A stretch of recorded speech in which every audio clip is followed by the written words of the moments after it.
In this video, I am making the ultimate budget-friendly meal, chicken and dumplings. It's a meal that can definitely reduce the meat, but not skimp on flavor. And in case you missed my previous video where I made a roast chicken and then I was going to make 5 meals from that one chicken, well, this is one of the 5. Let's get it started.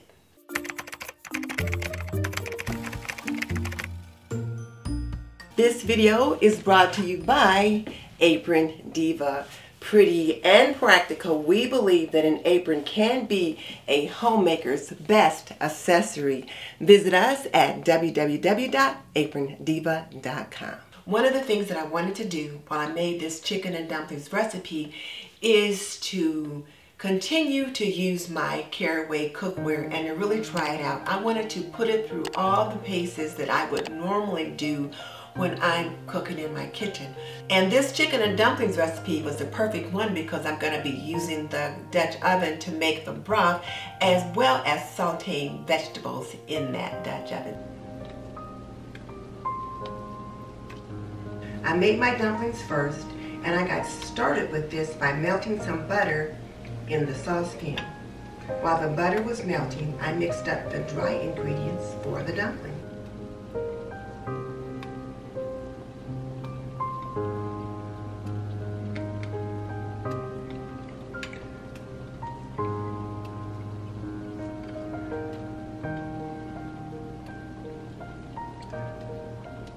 Done with the dry ingredients, I added 1 cup of heavy cream to the butter and let that come to a simmer.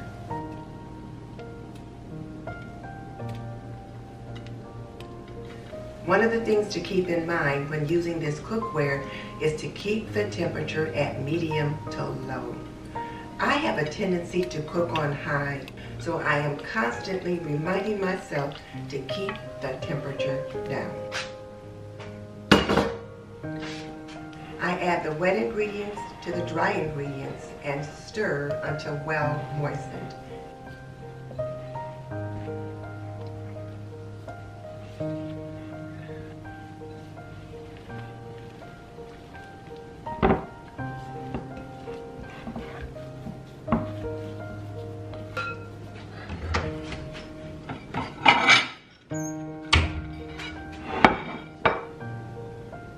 Then I formed little balls with the dough. The balls will expand when cooking, so don't make them too large. Plus, the larger the dumpling, the longer it will take them to cook through. I like to get the dumplings ready first because then, when the broth is ready, I can just drop them right into the broth. And of course, we always want to add some carrots, simply because of the natural sweetness that carrots add to a dish.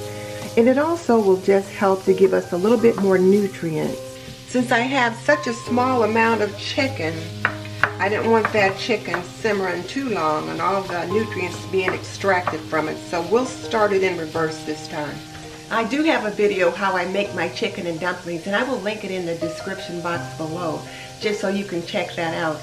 But like I said, since I just have such a small amount of chicken, I didn't want to simmer it overly long. So I'm getting the veggies started first, and then we'll add the broth and then the chicken. And this way, that broth will be flavored nicely as well. I just put in a little bit of butter in this non-stick pot, and so far, so good.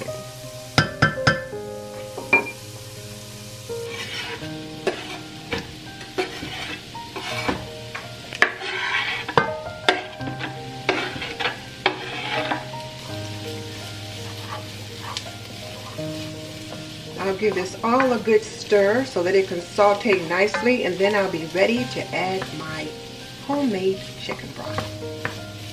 And if it looks like there's quite a bit of carrots, I probably added a few more carrots than I normally do because I wanted to make sure this dish was nice and hearty.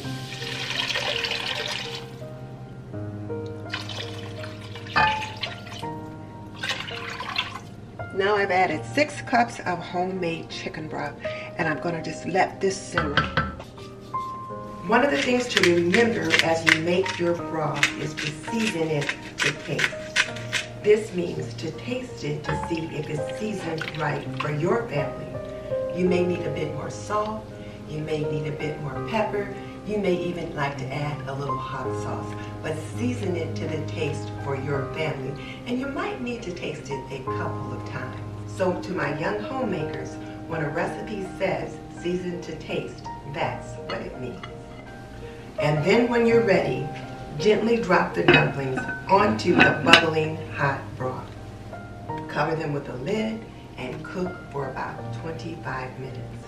Now here's the tip when using this cookware.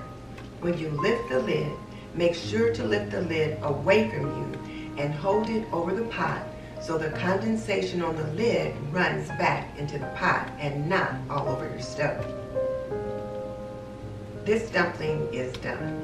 It's moist on the outside, but you can see where it's cooked on the inside.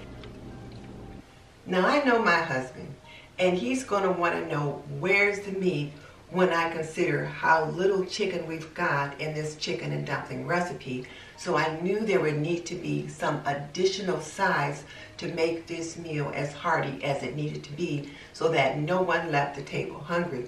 Well, a friend of ours had stopped by and dropped off some okra and some purple whole peas, also known as Crowder peas. So I washed, sliced, and fried up the okra. And I also cooked the purple whole peas with a ham hock, and I plated the peas and the okra alongside the chicken and dumplings. So I used the peas and the okra as a side dish with a little bit of a ham hock, and it made a nice hearty meal. Nobody left the table hungry. So make a side dish to go along with your chicken and dumplings. That will make it just that much more hearty and nutritious. You could do a green salad, a green vegetable. You could do some kind of a protein like peas, which is what I did with the purple whole peas. You could do black eyed peas. You could do baked beans. You get to decide.